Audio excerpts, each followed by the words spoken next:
할렐루야. 네, 우리는 예수님의 부활을 축하하기 위해서 이 자리에 모였습니다. 예수님께서 죽음을 이기고 무덤에서 나오신 승리와 영광의 부활절이기 때문입니다. 십자가에 달리신 지 3일째 되는 날, 즉 안식 후 첫날은 주님께서 부활하신 날입니다.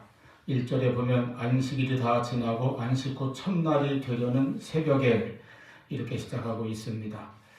예수님 십자가에 달리신 날을 우리가 금요일로 이렇게 환산하지요. 성금요일로 지킵니다. 그리고 그 다음 날은 토요일 유대교로에서 안식일입니다. 그리고 안식일 다음 날, 즉 안식 후 첫날, 요즘의 요일로 하면 일요일, 이 첫날이 예수님께서 부활하신 날인 것입니다. 그러하기에 초대교회 때부터 그리스도인들은 이 날을 주님의 날이라고 불렀습니다. 그래서 그것을 주일이라고 우리도 부르고 있지요. 이 주일에 모여서 예배드리고 거룩하게 구별하여 지켰던 것입니다. 사도행전 20장 7절에 보면은 그 주간의 첫날에, 즉 일요일을 말하죠. 그날에 우리가 떡을 떼려 하여 모였더니, 이 모임은 곧 주일 예배 초기 형식을 우리에게 보여주고 있습니다. 그 모인 날이 바로 주간의 첫날, 즉 오늘의 일요일 주일이었다고 하는 것을 말해주고 있습니다. 또 고린도전서 16장 2절에서는 바울이 교회에서 예배 시간에 드리는 헌금에 대해서 가르치는 말씀인데 이렇게 표현합니다. 매주 첫날에 너희 각 사람이 미리 준비하여 연보를 드리라. 이 매주 첫날, 즉 일요일 주일에 모여서 예배 드렸다고 하는 것을 볼 수가 있습니다. 이와 같이 초대교회 때부터 기독교는 이제 안식일을 주일로 바꾸어 지켰습니다. 그 시작은 예수님께서 부활하신 날인 것입니다. 그러므로 우리가 사실 매주 1년에 52주 동안 매주 주일을 지킨다는 것은 그 자체가 곧 예수님의 부활을 믿고 그 부활에 대한 신앙을 고백하며 지키는 것입니다. 우리가 한 주간의 첫날을 일요일이라고 하지 않고 주일, 주의 날이라고 하는 것은 예수님이 부활하신 날을 고백한다는 신앙이 담겨 있다고 하는 것입니다. 우리가 그러므로 예수를 믿는다는 것은 이와 같이 예수님의 십자가와 부활을 믿는 것입니다. 복음의 핵심이 곧 예수님의 십자가와 부활입니다. 그러므로 우리의 신앙은 그 십자가의 대속의 은혜를 믿는 신앙과 더불어서 예수 그리스도의 부활을 믿는 부활의 신앙이어야 합니다. 왜 그렇습니까? 예수님께서 다시 사셨기 때문입니다. 여러분, 예수님의 부활은 하나의 신화나 그냥 영적인 상징적인 교훈이 아니라 분명한 역사적인 사실입니다. 여기에는 수많은 목격자와 증인들이 있고 증거가 분명합니다. 예수님의 부활에 대해서 믿을 만한 역사적 증거가 무엇입니까? 바른 지성을 가진 모든 역사가가 인정하는 예수 부활에 관계된 4가지 역사적 사실이 있습니다. 첫째로 예수님께서는 십자가에 못 박혀 죽은 후 무덤에 묻혔습니다. 이 사실은 논란의 여지가 없는 분명한 사실인 것이죠. 두 번째로, 그런데 그 예수님의 무덤은 빈 채로 발견되었고 오늘까지 그렇게 남아 있습니다. 이 빈 무덤이야말로 확실한 물적인 증거입니다. 세 번째, 예수님의 제자들을 비롯하여 부활하신 예수님을 당시에 보았다고 증언한 사람들이 한두 사람이 아니라 500명도 넘게 있었다고 하는 것입니다. 목격자와 증인들이 그렇게 있었던 것이죠. 그리고 네 번째로, 부활하신 예수님을 만난 그 경험 때문에 제자들의 삶이 완전히 변화되었다는 것입니다. 그렇게 예수님이 잡힐 때 도망가고 숨고 했던 그 제자들이 부활하신 예수님을 만난 후에 그들은 완전히 달라져서 목숨을 걸고 예수 부활을 증거하였습니다. 이 4가지는 모든 역사학자들이 인정하는 사실입니다. 자, 여러분, 다시 처음부터 우리가 보겠습니다. 십자가에 못 박혀 죽으신 예수님께서 장사되셨습니다. 이것은 분명한 사실이죠. 그래서 아리마대 요셉이 제공한 무덤에 묻히셨는데 예수님이 죽으신 그대로 남아 있었다고 한다면 아마 그 무덤은 메디나에 있는 마호멧의 그 무덤과 같이 으리으리하게 꾸며진 대단한 무덤이 되어야 할 것입니다. 그러나 예루살렘에 있는 예수님의 무덤은 비어 있어서 아무것도 없다고 합니다. 누가 가본 사람이 그랬다고 그래요. 아무것도 없잖아. 그게 예수님의 무덤을 본 소감입니다. 여기서 중요한 사실이 하나 있는데, 이 예수 부활의 중요한 증거가 되는 그 예수님의 빈 무덤은 처음부터 묻히신 그때부터 3일 동안 병사들이 투철하게 철통같이 지키고 있었다는 것입니다. 왜 그랬습니까? 사실 예수님의 부활에 대해서 가장 먼저 믿었던 사람들은 예수님의 제자들이 아니었습니다. 첫 새벽에 그 무덤에 찾아 올라갔던 여인들도 아니었습니다. 예수님의 부활을 누가 가장 먼저 믿었는가 하면 바로 유대의 대제사장과 바리새인들이었습니다. 즉 예수님을 십자가에 못 박게 한 그 대적자들이었다고 하는 것입니다. 마태복음 27장 62절 보면 그 이튿날은 준비일 다음 날이라 대제사장들과 바리새인들이 함께 빌라도에게 모여 이르되, 그들은 빌라도에게 이렇게 모여서 말했습니다. 총독 각하, 예수가 살아있을 때에 말하되 내가 사흘 후에 다시 살아나리라 한 것을 우리가 기억하노니 그러므로 명령하여 그 무덤을 사흘까지 굳게 지키게 하소서. 저들은 예수님께서 이전에 제자들에게 또는 무리들에게 그렇게 말씀하셨던 것을 잊지 않고 있었던 것입니다. 그리고 그것을 마음에 두고 있었던 거예요. 정말 그렇게 되면 어쩌나, 그런 일이 일어난다면 어떡하나. 그래서 빌라도에게 그렇게 청한 것입니다. 빌라도가 말합니다. 너희에게 경비병이 있으니 가서 힘대로 굳게 지키라. 할 수 있는 모든 걸 동원해서 너희들 마음대로, 당신들 마음대로 철저히 지키라는 것입니다. 그래서 66절 보니까 그들이 경비병과 함께 가서 돌을 인봉하고 무덤을 굳게 지키니라, 이렇게 기록되어 있습니다. 돌을 인봉했다는 것은 무덤을 막고 있는 그 돌문에 이렇게 하나의 그 도장을 찍은 종이를 붙여서 그것을 함부로 아무도 떼지 못하도록 봉인을 했다는 것입니다. 공권력으로 그것을 딱 막았다는 것이죠. 돌을 움직이지 못하도록. 그리고 나서 경비병을 세워두었습니다. 정확한 근거가 될 수 있는 것은 아니겠지만은 우리들이 가끔 전해 듣는 그 빌라도의 보고서라고 하는 문서에 보면은 한 100여 명의 병사들을 거기에 이제 투입했다고 그런 말도 있어요. 그렇게 철통 같은 경비병들을 세워서 지키게 하였습니다. 제자들은 듣고서 그 말씀을 깨닫지도 못하였고 혹은 잊어버리기도 했겠지만은 이 대적들은 예수님께서 말씀하셨던 그것을 기억하고 있었던 것입니다. 빌라도에게 그들이 요청할 때에는 혹 예수의 시체를 제자들이 훔쳐간 다음에 거짓말할까봐 그렇게 조치가 필요하다고 그렇게 말했지만은 사실 그들도 다 알고 있었습니다. 예수님의 제자들은 이미 겟세마네 동산에서부터 다 도망가고 흩어지고 숨고 찾아볼 수가 없었어요. 어쩌다 용기를 내어서 멀리서 재판을 지켜보기는 했으나 정체가 발각될 위험에 처하니까 예수님을 부인하고, 이렇게 제자들이 얼마나 나약하고 비겁했는지를 그들도 알고 있었습니다. 그렇기 때문에 정말 그 제자들을 의식해서 그렇게까지 철저하게 지킨 것은 아닙니다. 그들이 진정 두려워했던 것은 정말 예수가 자기가 말한 대로 부활한다면 이것을 가장 두려워했던 것입니다. 만에 하나라도 예수님이 부활한다면 자기들에게 치명타가 될 것이라고 두려워했기에 그들은 예수님께서 십자가에 돌아가신 후에도 이제 마음 편히 집으로 돌아가지 않고 빌라도에게 몰려가서 이런 조치를 다 취했습니다. 그래서 그들은 오늘날 우리들이 믿는 신앙처럼 예수님의 부활에 대해서 그렇게 확신과 소망을 가지고 믿은 것은 아니지만 어쨌든 그 예수님의 부활이라고 하는 사실에 대해서는 의식을 했다는 것이죠. 그것을 마음속에 두었다는 것입니다. 어렴풋이라도 믿음을 가졌다는 것입니다. 그 믿음 때문에 바로 예수님의 부활에 대한 결정적인 증거를 오히려 제공하게 되었습니다. 3일째 되는 날 새벽에 천사가 무덤문을 막았던 돌을 굴렸습니다. 그 광경을 보고 지키던 군병들이 정신을 잃어버렸죠. 그리고 여인들이 다녀간 후에 겨우 정신을 차리고 황급히 예루살렘 성으로 들어갑니다. 그래서 모든 된 일을 대제사장들에게 알립니다. 대제사장들은 장로들과 함께 모여 의논하고 나서 그 군인들을 불러서 돈을 많이 주면서 말했습니다. 오늘 본문 다음 절에 있는 13절입니다. 이르되 너희는 말하기를 그의 제자들이 밤에 와서 우리가 잘 때 그를 도둑질하여 갔다 하라. 이렇게 말하라고 했습니다.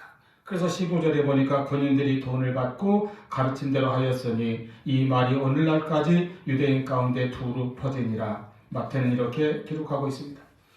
이것이 초대교회 때부터 예수님의 부활을 부인하는 가장 대표적인 주장이 생겨나게 된 배경입니다.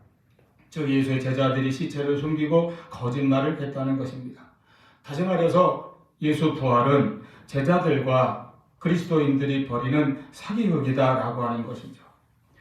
그런데 여러분, 이런 주장에 대해서 우리가 생각해 볼 때에 아까 말씀드린 것처럼 제자들은 당시 예수님께서 잡히던 그 순간에 얼마나 나약하고 비겁했습니까? 무서워서 전부 도망가고 흩어지고 숨어버리고, 수제자라는 베드로는 어린 소녀 앞에서조차 자기는 예수를 모른다고 부인하던 사람입니다. 그들이 3일 만에 이렇게 어떤 용기가 나서 그 경비병들이 삼엄하게 지키고 있는 무덤에 찾아가 봉인을 떼고 예수의 시체를 훔쳐다 숨기고 그런 헛소문을 퍼뜨렸겠습니까? 당시 제자들의 심리적 상태로 보아서도 불가능하고 대적들이 취했던 그 모든 철저한 조처를 볼 때에도 가능하지 않은 일입니다. 그 같은 일이 만약에 실제로 있었다면 그것 또한 기적이라면 기적이겠습니다. 또 하나 중요한 사실은 이것입니다. 오늘날도 여러 가지로 거짓말하고 사기치는 사람들이 많이 있죠. 그런데 그때 누가 무슨 거짓말을 하든지 거기에는 반드시 목적이 있습니다. 자기에게 무언가 이익이 되기 때문에 그렇게 하는 것입니다. 돈을 갈취하기 위해서라든지 대중을 속여서 인기를 얻거나 권력을 잡기 위해서라든지 논문을 표절해서 학위를 얻기 위해서라든지 부정하게, 어쨌든 뭔가 얻고자 하는 목적이 있을 때 이런 거짓말도 하고 사기도 치고 하는 것입니다. 그런데 여러분, 그들의 주장처럼 만약 예수님의 제자들이 예수님의 시신을 숨겨놓고 부활했다고 그렇게 거짓말했다고 한다면 그들은 무엇을 얻고자 그렇게 했겠습니까? 그리고 실제로 예수님의 제자들은 또 부활의 증인들은 당시 무엇을 얻었습니까? 초대교회 성도들은 예수님의 부활을 믿고 그 사실을 증거해서 얻은 것은 아무것도 없습니다. 오히려 다 잃었을 뿐입니다. 그들은 자기 살던 마을에서 쫓겨났고 회당에서 추방되었으며 모든 것을 빼앗기고 핍박을 받았습니다. 종래는 지하 무덤에 숨어 들어가 예배드렸고 잡히면 감옥에서 고난당하고 그리고 순교의 길을 갔던 것입니다. 예수님의 제자들도 그렇습니다. 반모섬으로 귀양 간 요한을 제외하고는 모두 선교지에서 차례차례 순교를 당했습니다. 아무것도 얻는 것 없이 오히려 모든 것을 다 잃어버리고 나아가서 생명까지 바쳐가면서 거짓을 주장하고 사기극을 벌인다는 것이 가능한 일이겠습니까? 이렇게 가능하지 않은 일을 얼마나 많은 사람들이 그럴듯하게 주장하고 또 그것을 믿는지 모릅니다. 예수님의 육신의 형제인 야고보, 즉 요셉과 마리아의 아들이죠. 그는 예수님에 대해서 생전에 믿지 않던 불신자였습니다. 회의주의자였고 냉소주의자였습니다. 그랬던 그가 예수님의 죽음 이후 갑자기 부활하신 예수님을 만났다고, 직접 만났다고 주장하였습니다. 그리고 그 믿음에 헌신하여 자신의 삶을 바쳤고 초대 예루살렘 교회의 기둥과 같은 그러한 일꾼이 되었고 그리고 그 또한 순교하였습니다. 여러분, 대표적으로 바울을 보십시오. 그는 가문이나 학벌, 사회적인 지위나 신분 등으로 볼 때에 최고의 조건과 자격을 갖추고 있었던 아주 장래가 유망한 엘리트였습니다. 더군다나 그는 철저하게 예수를 부인하며 예수 믿는 그리스도인들을 핍박하던 인물이었습니다. 그랬던 바울이 다니엘 도상에서 회심하는 체험을 한 후에 남은 평생을 고난과 핍박 속에서 예수 부활의 증인이 되어 오직 예수를 전하고 복음을 전하다가 마침내 로마에서 참수형으로 순교를 당하였습니다.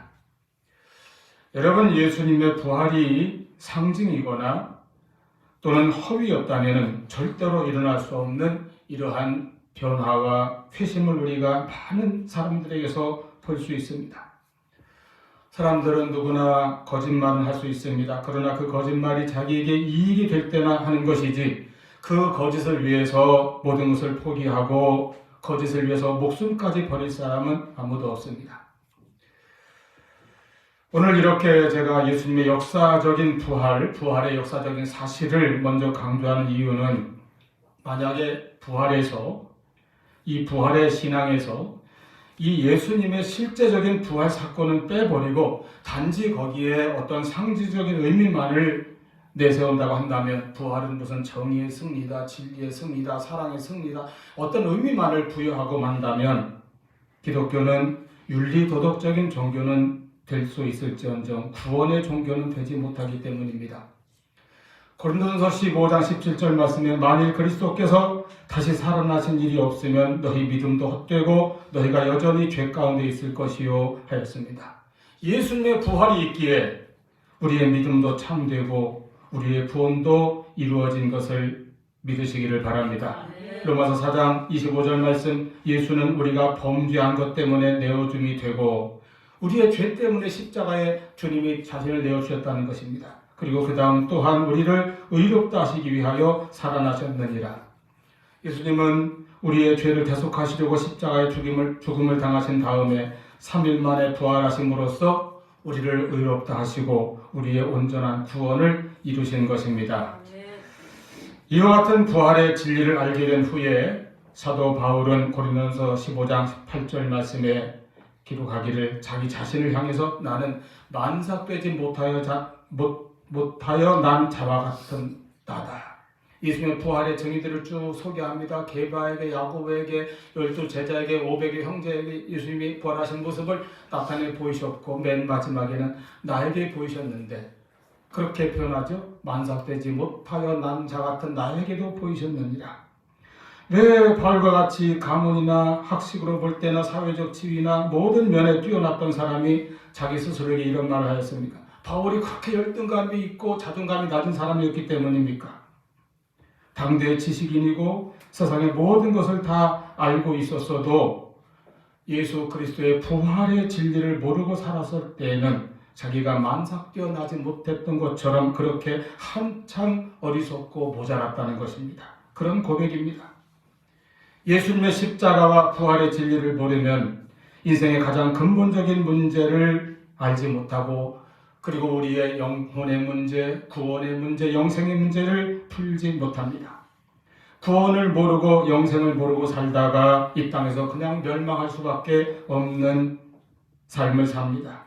그러므로 인간의 죄와 죽음의 문제, 그리고 영생과 구원의 문제, 이러한 모든 것을 십자가 대속의 죽음과 부활의 은혜로서 해결한 예수님의 그 십자가와 부활의 복음을 아는 것이 참 지혜의 근본이요 여기에 구원과 영생의 길이 있음을 기억하시기를 바랍니다. 아멘.